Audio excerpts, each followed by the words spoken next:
Hi, everyone. Welcome to another episode of Savor, Food, and Body. Today, Val Schonberg is back on the podcast. You may have heard her back in, I think it was March of 2022. It was episode 30, and we were talking about menopause and nutrition and eating disorders. And today she is here to talk about supplements. But just as a reminder, Val is a registered and licensed dietitian, board certified sport specialist in sports dietetics, certified menopause practitioner, fellow of the Academy of Nutrition and Dietetics, and owner of Enlighten You Nutrition Consulting. She also works as a consultant dietitian for Emory Sports Medicine and Orthopedics. So this gal knows her way around the research, and she's super curious about digging into research, and that's so important when it comes to supplements. And if you're anything like many of the women that I've been talking with recently or my clients, and when we hit this midlife space, we're like, what should I be taking? Do I need to be taking anything? Maybe you've had some lab values that have come back less than stellar or where you want them to be. And are there supplements that you can take to support that? And again, what's the science say around that? So Val, I am so excited for our conversation today and to learn more from you. I always have such great nuggets of wisdom that I pull away from our conversation. So thank you for being here and sharing what you know about supplements with us today. Yeah, well, thanks for having me back. And I'm really looking forward to this discussion. Well, let's jump right in and start our conversation around the research. So based on your experience and research, and I know this has evolved over time, what supplements could be helpful for women in midlife, like either categories or specifics? What have you been reading about recently? Yeah, I think first and foremost, it's probably helpful to clarify terms, because even as you alluded to that there's different categories, when we look at even regulation and how that affects research and how it gets delivered in products to consumers, there's a couple definitions. So like the United States federal law defines dietary supplements as products that really are somewhere between a food and a drug, right? So these are products that you would take by mouth. They could be in a tablet, capsule, powder, might include a dietary ingredient like a vitamin, a mineral, or amino acids, those kinds of things. Whereas herbal supplements are a type of dietary supplement that contain one or more herbs. And so oftentimes we refer to these as botanicals. So when we think about the menopause space, and even the way I kind of think through some of this, we can have some dietary supplements that might address one thing, in terms of a health outcome. And botanicals or herbal remedies might address something in terms of a symptom. So starting with the idea of like food supplements, then, like what could be helpful, first and foremost, I want to put out there that, while women might benefit from some supplements, I might always say you cannot out supplement a bad diet. So, really taking a supplement is never really going to counter the negative effects of a poor diet. And even if we think about the botanicals, they're probably not even really going to be the magic elixir or the, cure-all for not managing stress, not having good sleep hygiene and practices. Some of those things have come along with midlife and aging. And so, it's really important that we keep that in mind, that supplements are meant to supplement the diet. And when we're really looking for something to kind of fix something, we might get into a risky territory. So some of them, so going back to like ones that I think about most often for this population are related to some of the form and function that women might be starting to get concerned about. So one, we could think about bone health, right? So as we age, some of our bone density changes can happen. So vitamin D might be an obvious supplement, always a good idea to test and then supplement accordingly. Calcium, again, I would prefer that we get calcium from the diet. But especially if you're consuming dairy foods, but if you're not getting enough calcium, then maybe something like a calcium supplement to, add on to what you're already doing for calcium in your diet, that might be helpful. When we think of cardiovascular health, we might think of fish oil and omega-3 fatty acids. Those can have some good efficacy, especially if you're getting some blood work back that's showing some elevated triglycerides.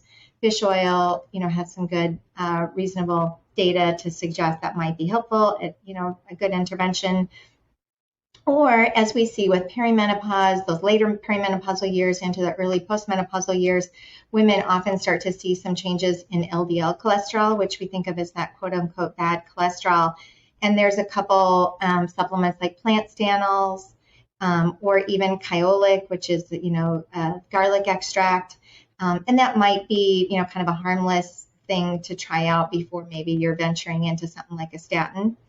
Vitamin B12 is another one. So if you are following a vegetarian or vegan diet and, you find out through testing that your vitamin B12 is low, that might be another reasonable supplement for women at this age. And then finally, iron. So if you're perimenopausal and you have an increase in bleeding or frequent cycles, and you're really kind of noticing like you just have very low energy, fatigue all the time, and especially if you're a runner or do a lot of physical activity, again, I would recommend having that checked out and having your hemoglobin, ferritin, or a complete iron panel done, and potentially using an iron supplement to bring that back up to better levels, and then, work on a dietary intervention. So those are all kind of really the basics of what I think, a lot of women could benefit from. But again, it depends on the individual. It depends on your diet and your preferences. And so not everybody needs to go out and buy all those supplements and start taking them, but really those might be some good ones that have some efficacy and generally have good safety to go with those. Yeah, I think it's important to highlight too the getting tested. And there has been another episode with Marianne Jacobson, also another RD, and she was talking about biomarkers for women in midlife. And so just this importance of going and advocating for getting labs done, maybe different labs than you've had done in the past now that you're in midlife, like you were saying, checking that iron, checking the ferritin or the complete iron count, and seeing where someone might land. Because I think we can get into this space of like, even if it's the healthy eating space, going, okay, well, great, I'm eating all of this healthy stuff and I'm exercising a little bit and I must be great. But we forget, because our bodies change over time, that those needs change and our bodies are utilizing nutrients differently or less efficiently. And that's when we might need some more support. Like you said, I love how you mentioned like the supplements can't out supplement a bad diet or lifestyle that is not, you're running yourself ragged and you're not able to get good sleep, or you're just doing too much and learning where you might need to take a step back. And we might get into that a little bit more around talking about adaptogens. So yeah, I think all of that is super helpful. So if since our supplements aren't regulated in this country anyway, how can we tell if the supplements, say someone's out there and they want to look for supplements of those lists that you mentioned, how can we tell if that supplement is coming from a reputable company or is high quality? What are some things that people can look for, or where they could search for, here's where I find good quality supplements? Yeah. Well, first I want to make sure that your listeners are aware of what that regulation actually is, because I don't think a lot of consumers quite understand the fact that that supplements are not regulated the same way that prescription medication is. So pharmaceutical companies have to go through rigorous clinical trials over a long period of time to prove that their supplement or that their drug, their pharmaceutical, is safe and effective. And they have to do that before it ends up on the market. So supplement companies don't have to do this. So the FDA, in terms of how they regulate supplements, is completely different. In fact, the FDA does not ever analyze the content of a dietary supplement. Supplement companies have to report to the FDA if they're using a new ingredient, and that has to be approved. But there really is, not good regulation when it comes to what you're getting on that counter. Now, consumers can report adverse events and safety concerns to the FDA, and sometimes those will come out. You'll see those come out in warning letters to companies. The FTC, the Federal Trade Commission, regulates the claims that supplements can make on their product, on their label. So they can't say this supplement will cause you to lose weight, right? Like that's it cannot say that it's going to cure or mitigate a disease. So those sometimes will get called out, but besides that, there's really not the same regulation that even over in Europe, dietary supplements are regulated in a same and similar way that drugs are. So kind of back to your question then, okay, so when I go to the pharmacy and I'm looking, or I'm on Amazon and I'm looking at these supplements, how can I know it's a reputable company? There's a few things that we do have access to. So one is there's a USP designation. It's like, it'll say USP, and it's a mark that you can look on the bottle.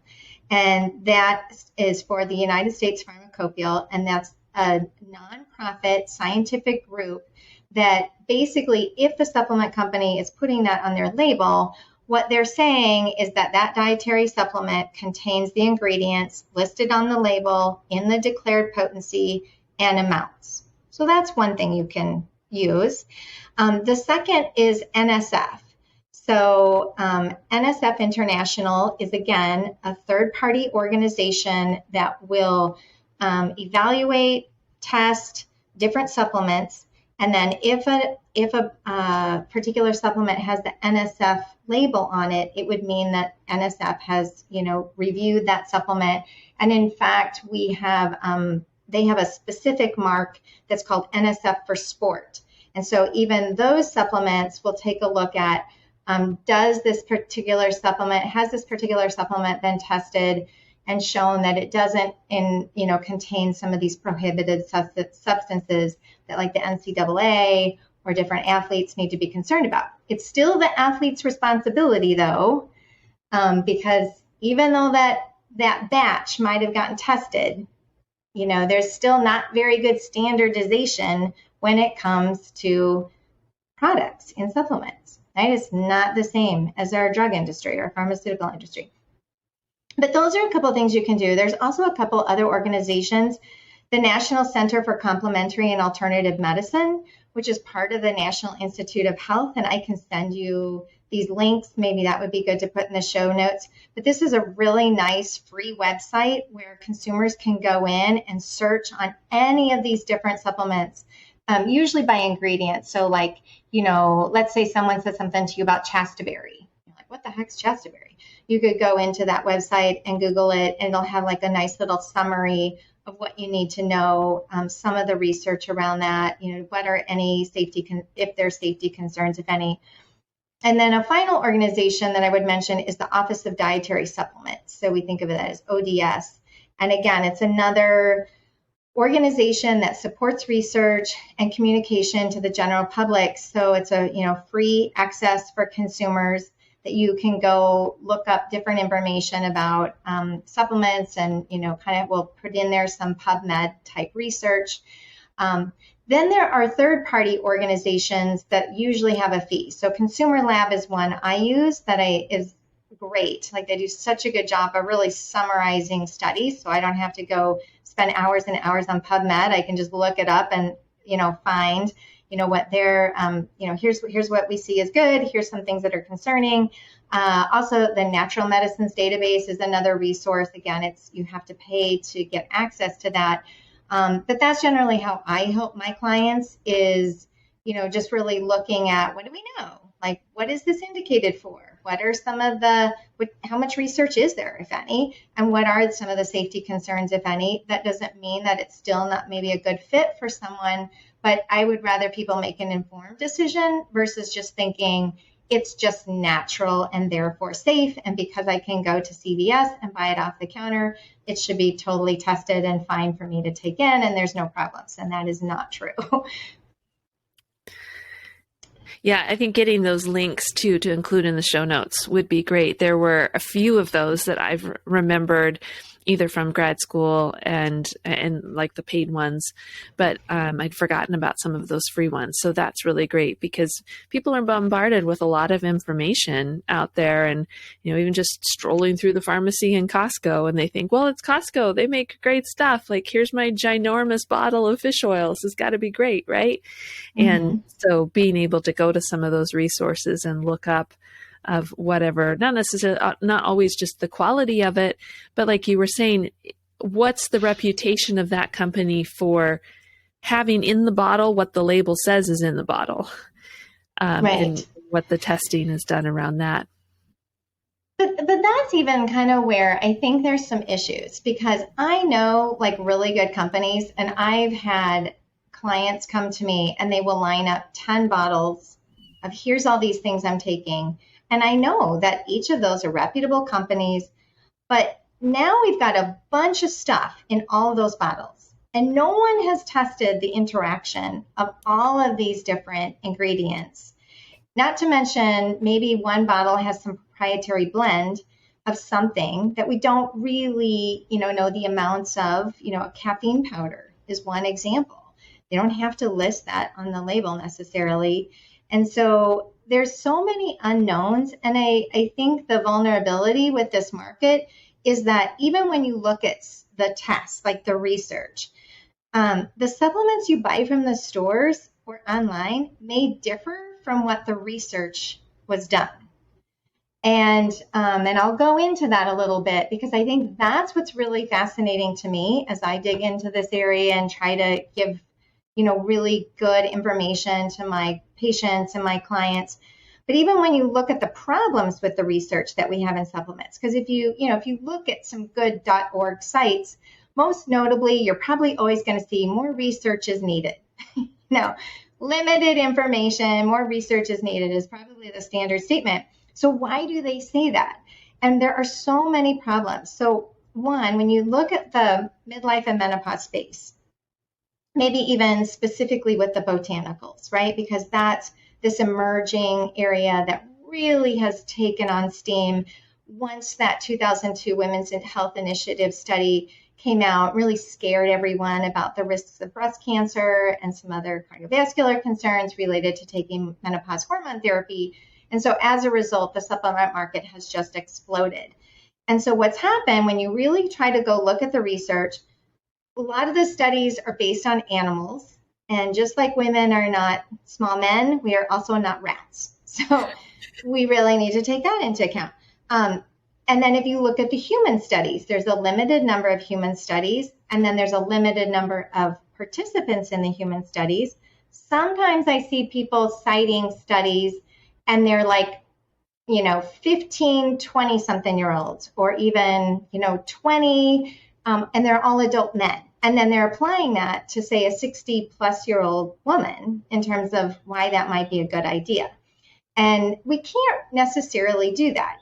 Not to mention, the participants may not even represent, different ethnic diversities. And so, if we're studying a group of women in India in terms of their intake of ashwagandha, can we say that effect might be the same as for, say, someone who's of, a European white descent?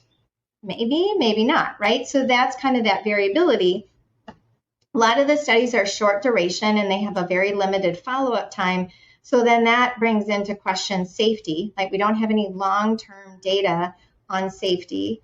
And then a lot of times the funding is by the supplement company, so that contributes to bias.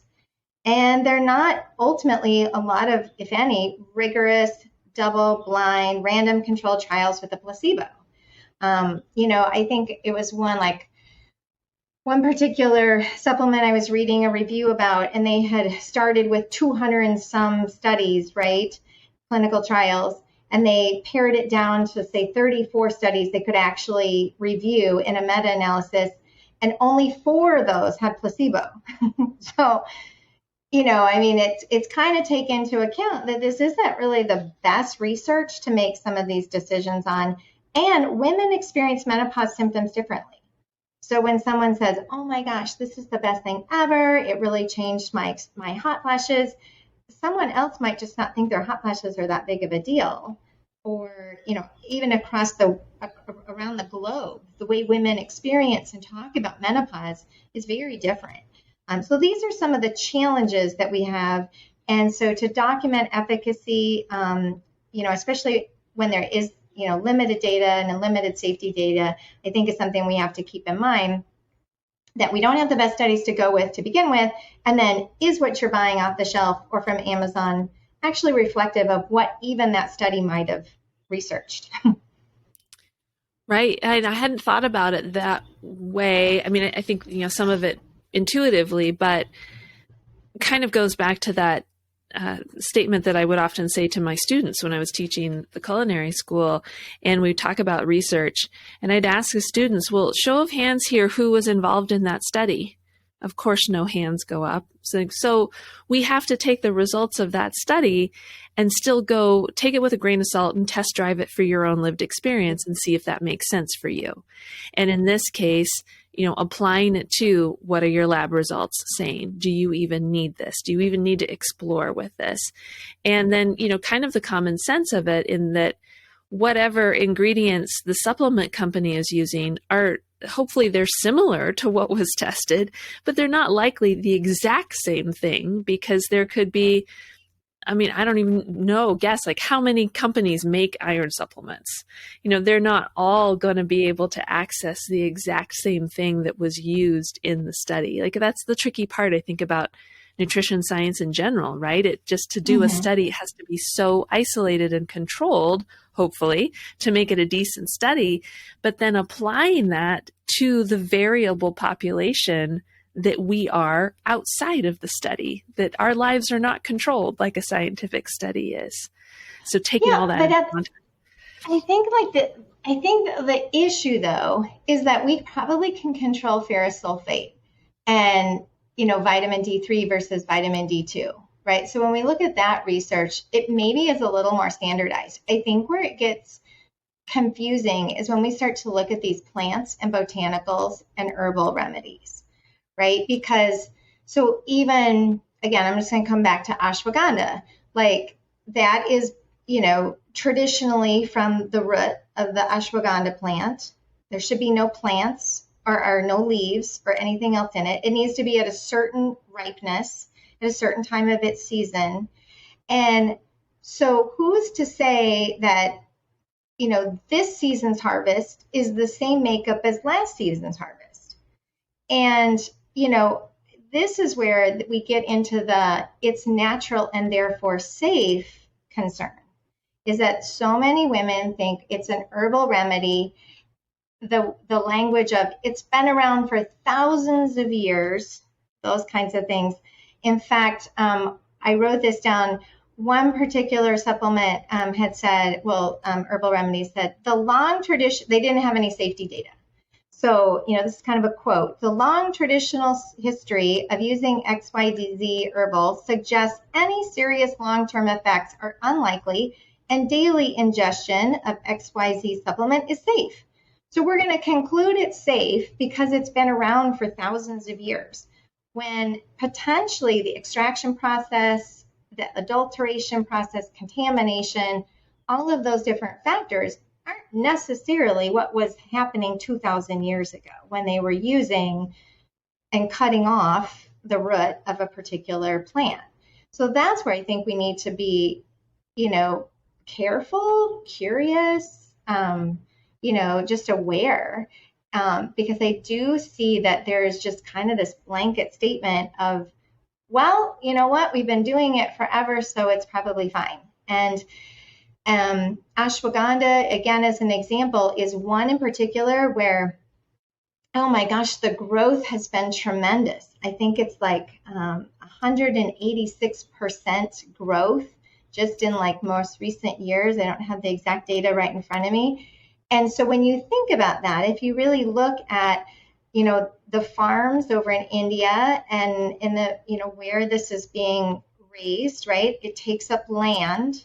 You have to take workers out to the land to harvest at the right time, to cut off the top part of the plant. And then they have to go through an extraction process, which I guess the traditional Ayurvedic medicine way to use ashwagandha is to pre-treat it with milk. So then if you have a vegan product, well, obviously that went through a different extraction process. And so all of those factors come into play when we're saying, is it really done in a traditional way?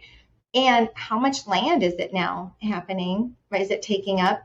And because of the demand, are manufacturers potentially trying to find cheaper options, which include that contamination, adulteration kind of thing. So maybe they are throwing in some of the leaves, or maybe they are throwing in some other kind of root. And so we see this in the debate around kava and black cohosh, which are a couple supplements sometimes that come up in the menopause space. And both of them have been associated with liver damage or problems, symptoms related to the liver. And we know that there are a lot of emergency room visits that often are associated with supplement usage. And so let's say someone comes in. I think I just read a case report of someone who had a very serious heart condition, and it coincided with her starting to take a particular menopause supplement called Amberin. And it's an interesting case report. But, what in that particular case, is it the Amberin that caused it? Or if we think about someone who was taking black cohosh, a different type of supplement, and then they have these symptoms. Well, is it the actual herb or the supplement that's the problem? Or was it potentially contaminated or adulterated? Or was it a potential interaction with medications that person might have been taking that they never told their doctors about? So these are all of the kind of the concerns and the issues that come up when we think about the fact that it's not regulated, it's not standardized processing, and how do women make informed decisions about these supplements? That's a really good point around the botanicals too. And I hadn't thought about it that way, but it makes so much sense when we just talk about growing of plants, period. I mean, even just from a food perspective, in that one season's crop of apples or cherries or whatever is going to be different than next season's crop because there's weather that affects it, growing practices. So I think when we think about supplements, the extraction or the adulteration risks, that makes sense. But even the growing practices to make those supplements, to get those raw materials. And when certain products like ashwagandha in that adaptogen category are getting so much publicity these days, then what's needing to be done on the growing end of things to speed that up, or like you say, get more land for the growing? And are there then shortcuts being taken from that perspective too that could add into problems into the supplement as well? So lots to think about. Mm-hmm. And the reason that we have to think about it is because of the lack of regulation, right? There's not a governing body that's really, has consumers' best interests. So kind of manufacturers, they might even be really a responsible manufacturer and really careful, but, the lot rests on the consumer. And that's where I would kind of, say to clinicians, if any clinicians are listening, be really careful to not make these blanket statements that, oh my gosh, it's been around forever, it's therefore safe. Well, not really, not necessarily. Yes, it could be, but we really have no data. You're just kind of making that up.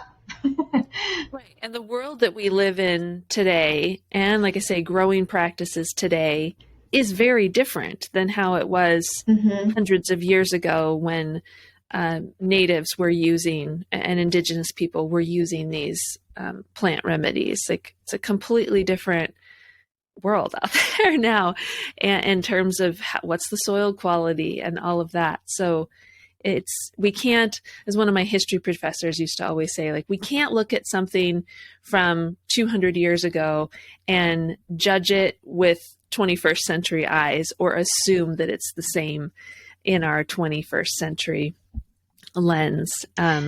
Yeah. Yeah, and I mean, I think we even have more recent examples of where, so antioxidant research is a great example. So, my master's research was in the 1990s around the area of soy. So soy and isoflavones was another good example of where everybody got really excited about isoflavones. Antioxidants were another one. Like, let's just package up these antioxidants because we see that when people eat a bunch of fruits and vegetables, it's associated with a lower risk of mortality and decreased risk of some of these certain diseases, especially cardiovascular diseases and cancer. So, hey, let's just theorize that it's these antioxidants. We package them up, and then everybody got excited and started doing these, single dose formulations of vitamin E and beta carotene and all these different things. And here we are now, 30 years later, and we now know, no, don't do that. Like, we know that large amounts of antioxidants from a supplement, not from food, can be actually problematic and pose some risk to us. And so, isoflavones were the same way. Like, instead of when we compared, our culture to an Asian culture and the differences in hot flashes, lower breast cancer risk that the Asian population seemed to have, and they epidemiologically associated this with isoflavones. What did we do? Package it up in a bunch of capsules and take it in these large doses instead of really changing our dietary behaviors and cooking more with soy foods and bringing those into it. And it doesn't really take into account genetic differences that are, from an evolutionary perspective, passed down. So an Asian population who's been having soy as a part of their diverse eating for a very, for as long as, they've been in existence, whereas someone from Minnesota, Scandinavian-ish, right? Like, we didn't grow up on soy. Nobody did, right? And so it's different, and we are learning. And so that's the other thing, is there's some hypothesis we made even 30 years ago that we now know aren't true. The idea that fat was bad, right? Like, don't eat fat because that'll cause heart disease. Well, we know now that that is really bad information and not true. And that, a healthy amount of fat is really good for the human body. So that's another reason that when you hear something that sounds too good to be true, it probably is, and you probably need to question, what else do I need to know? Might be really the next phase of that. Yeah, I'm glad you brought that up with the soy and the antioxidants too. And one of the categories that, and we've been touching on this a little bit here, that I'm hearing so much about, but especially as it relates to people being stressed and overwhelmed a lot through these last few years, is this category of adaptogens. And I have asked a few other providers, especially in the nervous system regulation space, like, hey, have you guys heard about this? What are your thoughts on the research behind it? And it doesn't seem like there's a ton of research out there now, but I'm really curious to hear what you found and have been learning about adaptogens. First of all, what are they? And what are maybe some examples? We mentioned ashwagandha, but what are some other examples that people might be hearing about in the more wellness diet culture space right now with adaptogens? And what are your thoughts on the validity of their claims? Yeah, well, it's such a good question. And it, like you and I were talking about before we started, I remember when I started in the menopause space, specifically around 2013, I'm pretty sure no one was talking about adaptogens, at least the word adaptogen. And we were focused on black cohosh and isoflavones, and there were certainly a lot of other, bioidentical hormones and some other buzzwords, but it's only been really recently that I've had, the clients come to me saying, okay, what are these adaptogens? Are they really a cure-all? Some of those types of questions. And I think the word in and of itself has this mysterious kind of scientific, there must be something wonderful about it type of thing, when actually adaptogens is a term that was coined in the 1940s by Russian researchers to really identify a group of botanicals that seem to promote, helping our body adapt to stress, fatigue, decreased anxiety, and it's meant to increase our body's resistance to the physical, chemical, and biological stresses that we all have. And so some examples that like I've heard of for years and years, I just never heard them in this category, but American and Asian ginseng, ashwagandha, rhodiola, holy basil, licorice root. We've been studying these in various capacities for a long time. And I think there is some research related to the idea of adaptogens too. They can be added to beverages. They're, certainly could be in tea. They could be taken in a capsule or in a pill form. And I do think it's an interesting area of research to kind of think of it specifically in terms of how these types of botanicals might have a special ability. One of the things is to recognize that for a botanical to be considered, or a plant to be considered an adaptogen, it has to, follow 3 rules. And so one of them is it is non-toxic when it's taken in normal doses. It must have a non-specific activity, meaning that it must help you adapt to a wide variety of stressors, including physical, chemical, and biological agents. So in general, it just really helps your body cope with stress. And it must have a normalizing influence, meaning that it allows your body to return to balance, or what we would call homeostasis. So for example, if you're stressed and you potentially have elevated cortisol, an adaptogen will respond by reducing those cortisol levels.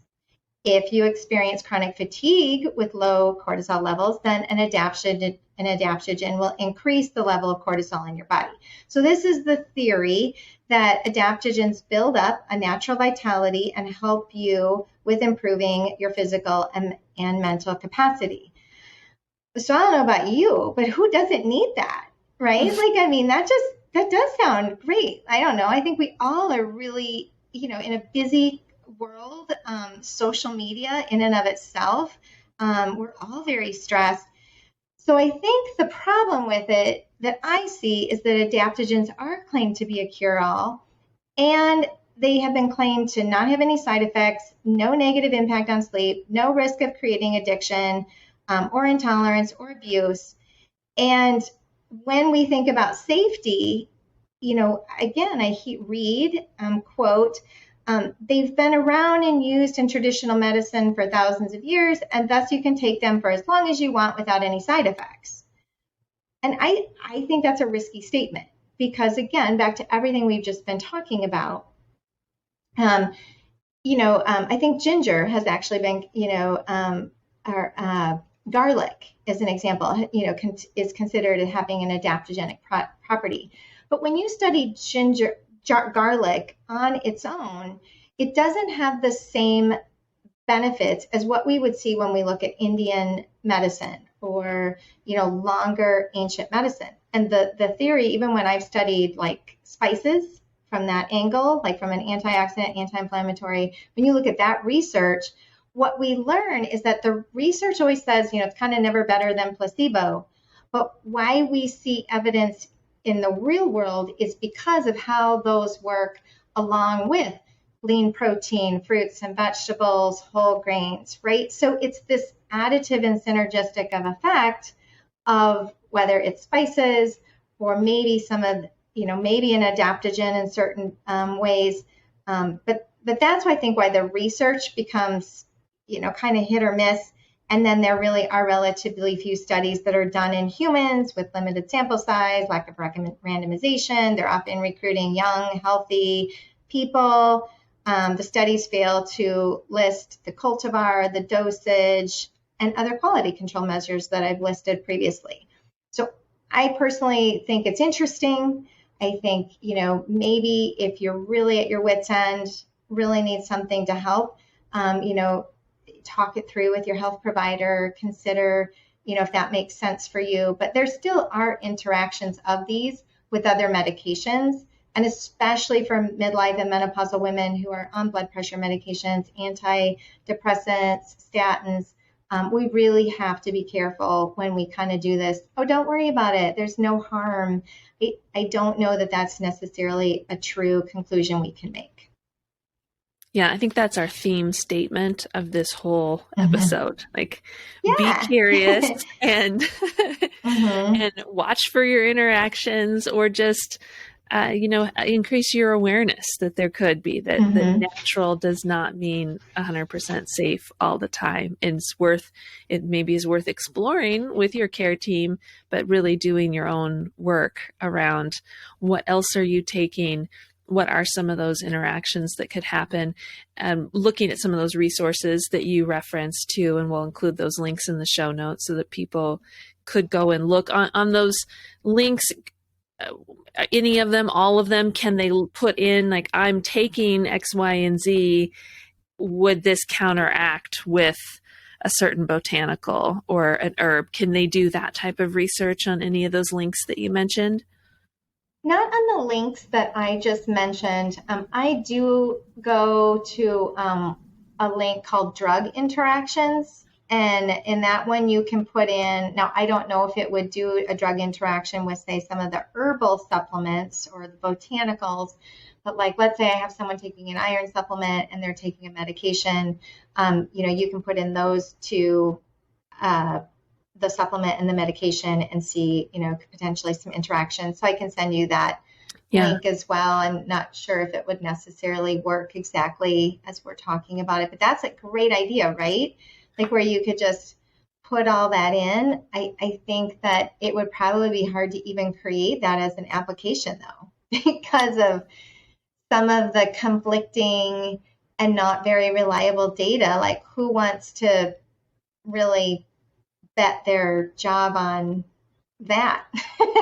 Right. Yeah. Yeah. There's the whole economy side of it too, of reporting certain things or not too. But yeah, if there's anything that it gives people some tools to go and explore with and explore their curiosity with, so that they are, like you say, being an informed consumer before they go down and just purchasing. So I know for a lot of my clients, there can be that like, oh, I've got the whole laundry list of supplements, but I don't take them consistently. And so I'm wondering from your perspective, like, we're busy middle-aged women that have lots going on in our brains, but if there's like the top 3 supplements that you could see someone in midlife getting the most bang for their buck out of, and then they can only remember to take 3. Like, we're being very hypothetical about this, but what would be your top 3 that you would suggest? It's such a hard question for me to answer, because I probably, again, lean so much more to the food side. And then after that, it's what does that person really need? But I think maybe a roundabout way to answer it would be to think about what, as women are aging in those years 40 and above, what do they need to really be paying attention to? And I think there are some major areas like preserving that lean tissue, right? So our skeletal muscle. So not only like making sure that you're including good weight bearing activity and other physical activity, but then supporting that from, say, a protein standpoint. So if you're not able to get enough protein from your diet for whatever reason, maybe a protein supplement is a good idea for someone. The second would be bone health. I see weight, and I'm working with doctors who, are seeing women that are coming on age 70, and they just get diagnosed with osteoporosis. And these doctors like, how is this happening? Why do we have all these people with osteoporosis? And they never knew, right? We never even had like an early sign of that where we could, kind of slow the decline or loss of that bone tissue.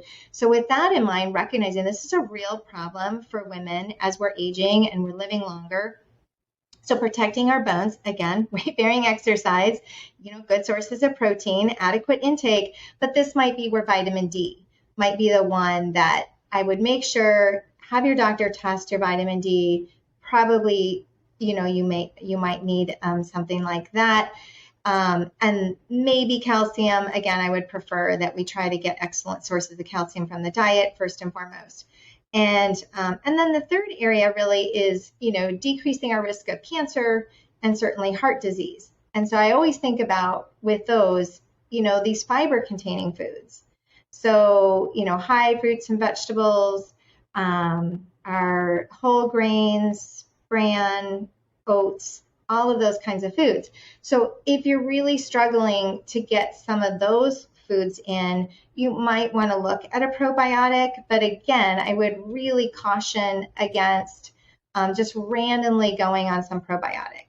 I think that there's too much information out there that shows that some of the reasons that people struggle is because they're not eating enough fiber, right? Like we need to get the food is the prebiotic that makes the bacteria in our gut. So, I hesitate always in going down that route. But if someone really is suffering from an IBS with diarrhea and we're doing the best we can, sometimes we can get, a specific type of bacteria and species that we can, look at for that.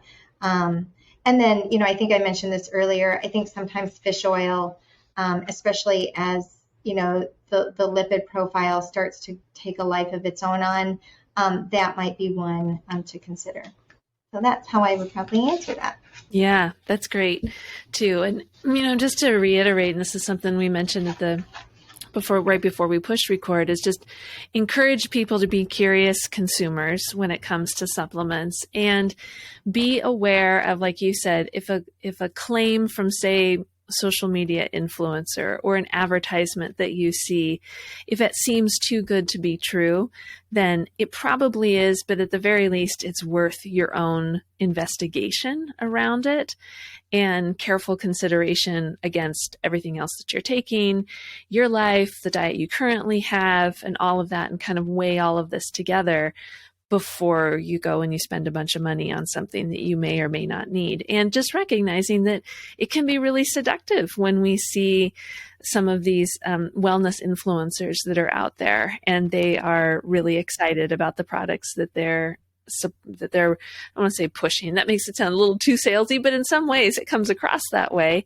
And recognizing when we are in midlife, we are in a bit of a vulnerable time because we may not be feeling well in and about our bodies. And so just to kind of name all of that and hold space for that, and then still say, and you could still go and be a conscious, curious consumer when it comes to supplements.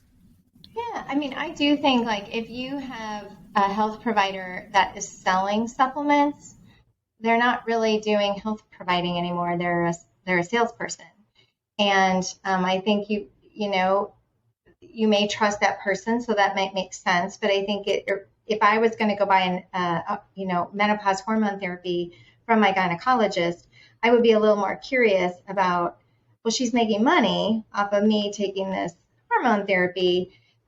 So that's one thing. And the other thing is, even if you're convinced, like I am suffering so much with hot flashes, I just need to do something.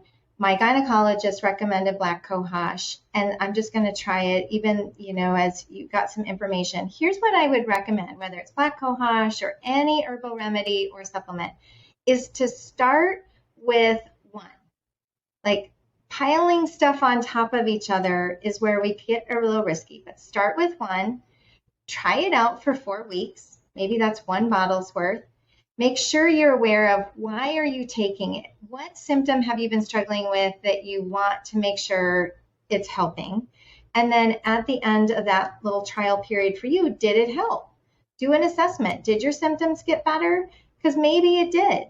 And then maybe you buy another bottle and then you reassess. Or, maybe you do need to put, something else on top of that, because that's working and now you're trying to deal with something else. But this is where I think at some point I start to see people with 10 bottles of supplements. They're spending a lot of money and they don't even remember why they're taking what they're taking. Yeah, I don't remember what that was for. Someone told me I need to take all this. So that's what I would really caution about too, is yes, definitely be curious and informed.